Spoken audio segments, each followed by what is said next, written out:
On a chilling evening in New Orleans, May 22, 1918, Jake and Andrew Maggio stumbled upon a scene that would haunt the city for years to come. Their brother lay dying, and his wife had already succumbed to a brutal attack, a savage assault with an axe. This marked the gruesome beginning of a series of murders that would earn the perpetrator the ominous title, the Axeman of New Orleans. Over the course of the next 18 months, the Axeman would strike at least 10 more times, leaving a bloody trail of fear and confusion in his wake.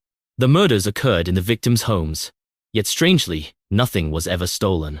Who could commit such heinous acts without apparent motive? To this day, the killer's identity remains a mystery, but the theories surrounding the case are as numerous as they are chilling. Many of the victims were Italian-American, leading some to speculate that the murders were ethnically motivated or even tied to the Mafia and organized crime. Others believed the killer had a far more personal and sinister goal, the targeted murder of women. Years later, criminologists Colin and Damon Wilson suggested that the Axeman may have only killed male victims when they stood in the way of his true aim, murdering women. This theory gained traction when examining cases where the woman of the house was slain, while the man was left unharmed, likely unaware of the killer's presence until it was too late. And then, there's the theory that seems almost too bizarre to believe, that the Axeman's crimes were somehow connected to jazz music. This idea took root after the killer allegedly sent a letter to the Times-Picayune. In it, he warned that he would strike again on Tuesday, March 19, 1919, at precisely 12:05 a.m. Yet, there was an eerie caveat. Any household playing jazz music would be spared.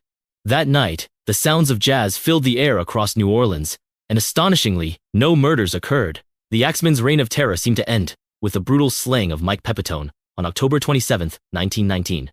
But who was the Axeman? Over the years, several suspects have been named. Colin and Damon Wilson pointed to Joseph Momfre, a man allegedly killed in 1921 by a woman claiming to be Pepitone's widow. Her claim was chilling that Mumphrey was the Axeman. Yet, another twist complicates the tale.